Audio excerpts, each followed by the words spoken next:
Ma, sorry. Sabi niya, busy daw ako lagi. Sabi ko, hindi naman ako, tulad ng ibang nagtatrabaho na sweldo pag-uwi mo ng bahay, iiwanan mo yung trabaho mo. Kami kasi real estate. Pag-uwi namin, dala pa rin namin yung trabaho namin. Kung ano man yung pinagdaanan natin, wala na yun. Okay na ako.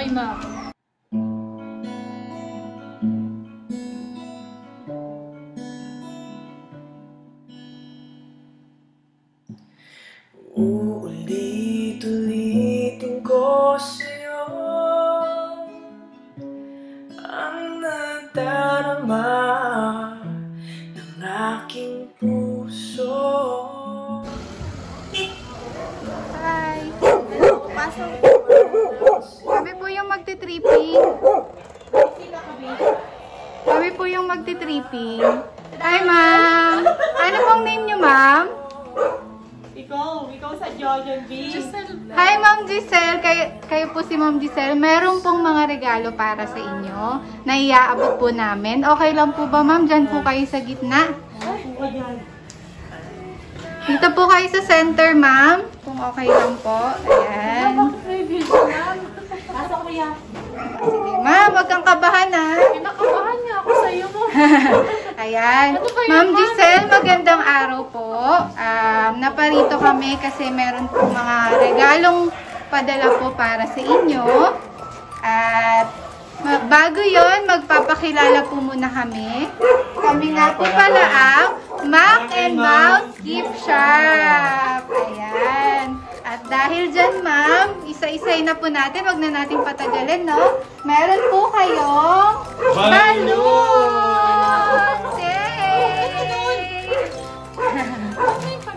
Yan. Ma'am, pakibasa nga yung nakalagay sa balloon. Ano nakasulat? Yung print po sa gitna. Takasan mo, ma'am. Ayun. Bukod dyan, ma'am, meron pa po kayong bouquet of roses. Wow, napakalaking bouquet naman yan. Nagustuhan mo, ma'am? Ayan. Hindi lang po yan, ma'am, ha? Meron pa po Cake! Sana all, ma'am. At para may pagsaluhan po kayo ngayong hapon, meron din po kayong donuts! Yay! Ang dami. Thank you so much. Ayan. Okay, meron pa, ma'am, para mas maging sweet na sweet ang inyong araw. Meron pa po kayong special na chocolate bouquet! Wow! Yay! Ma'am, pinagpawisan kayo, mama. Ayan. Nagustuhan niyo po ba? Alin po yung pinaka nagustuhan niyo sa lahat? Lahat, ma. Wow, lahat. Ayan. Hindi ko in-expect, ma'am. Saan ka Ayun, sorry kuya. Hindi niyo po expected, ma'am. Kayo po ay na-set up ngayong araw.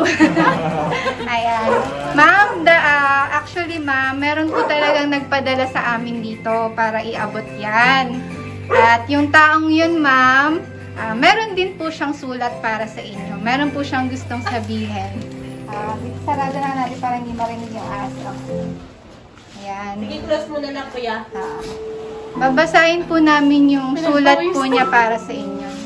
Number 3 na yan, oh. Electric pag-booking, may maliit pa dyan. Ito yung message niya sa'yo, ma'am. Baka Pakinggan mo po, nakakaiyak yan, sir, ha? Pakinggan niyo po maigi, ma'am. Babasahin ko po para sa inyo.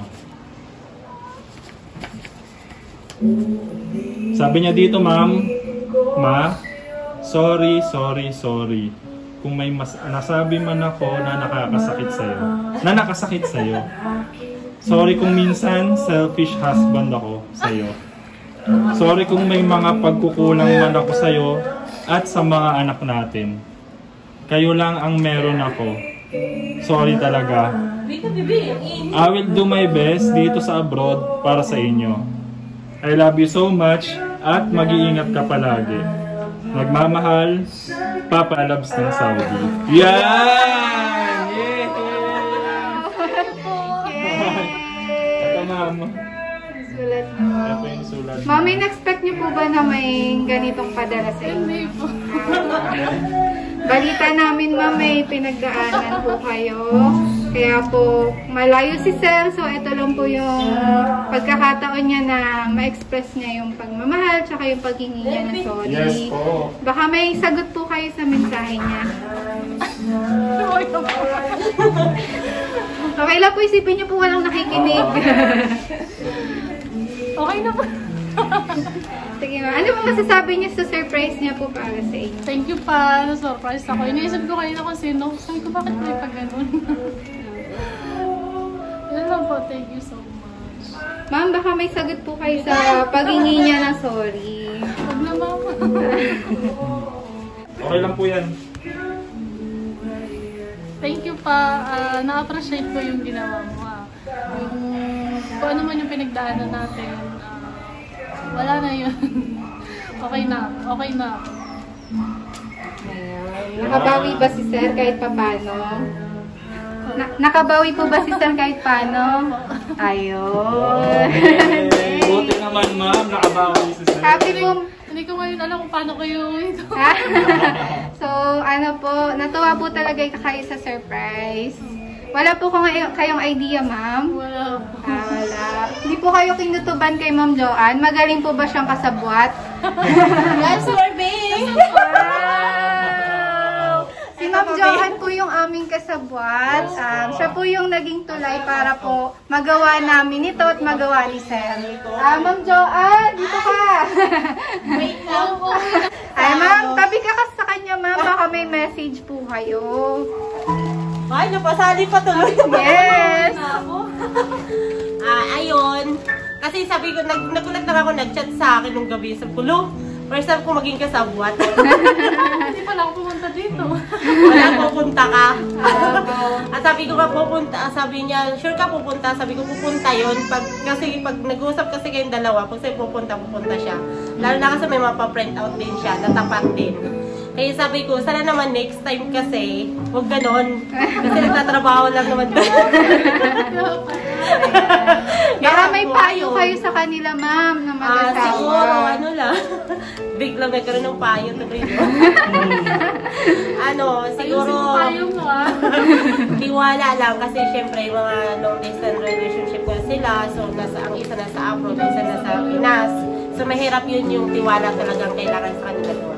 Ang sa akin lang siguro, tiwala lang siya dito sa BFF ko sa real estate. Ano naman to kasi busy talaga kami pagdating sa trabaho. Tulad niyan, bigla-bigla may tripping. So, yun talaga, una-una talaga tiwala. Huwag wawalain. So, huwag tayo makikinig sa putok or kasi minsan mali yun. Para hindi masira ang pamilya. Ganun lang. Para sa kanila, sabi ko nga, ayusin nyo lang. Kasi sabi ko, ngayon lang ako magiging kasabwat sa'yo. Para at least okay kayo. So, hanggang doon lang. O bigla-bigla ako nagka-chocolate. Okay, dalang diha. Ma'am, gano'n na po ba kayo katagal na LDR ni Sir? Ano po, 3 years na po ba? Medyo bago-bago lang yung pag-abroad ni Sir, no? 3 years. Nag-abroad na rin siya dati. Pero balik-balik lang po. Ngayon kasi 3 years. So, nag-struggle po talaga kayo kasi LDR po, no? Saka ngayon po kasi, dati sa bahay lang naman talaga. Opo. Ngayon kasi nag-real estate ako, masyadong busy. Siyempre, priority namin yung mga buyer na may mga inquiries, kailangan namin masagutin. So, medyo yun po yung pinagtatalo. Ako kasi sabi niya, busy daw ako lagi. Kasi sabi ko, hindi naman ako, tulad ng ibang nagtatrabaho na sweldo pag uwi mo ng bahay, iiwanan mo yung trabaho mo. Kami kasi real estate. Pag uwi namin, dala pa rin namin yung trabaho namin. Saan po ba yung mga ina-offer nyo, ma'am, na mga houses? Dito po, sa Wisdale. Tansa, Cavite. Tansa. Tsaka sa Naik. Naik and Tansa po. Ayan, yan po yung pinagkakaabalahan ni ma'am. Siya yan, no? Agent, broker po kayo, ma'am? Sales agent po. Sales Under agent. kami ng license broker po. Ah. JLET. Okay, ma'am. Baka gusto mo kumuha ng bahay. Oo nga, parang ang ganda nga dito na, ma'am. Ma'am, buksan po natin yung cake nyo. Pabasa na rin po natin kung ano yung nakasulat, ha? Kaya ko na yan, Biha. Ma'am, pakibasa ng malakas kung ano po yung ano.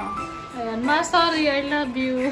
Ayan. Ma'am, baka may sagot ka sa sorry niya at I love you niya. Pag ganun pa. Love you too. Thank you sa pakik. Na-surprise ka ako. Miss niya na po siya, ma'am.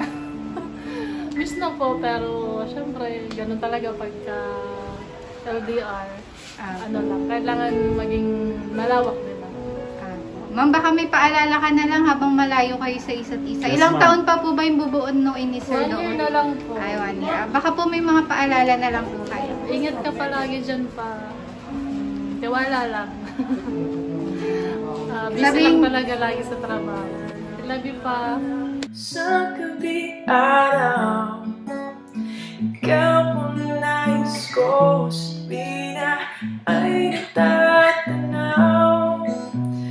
Ikaw ang buhay at pag-ibig. Wala na nga iba. Sa aking puso, tunay kang nag-iisa. Sa aking puso, tunay kang nag-iisa.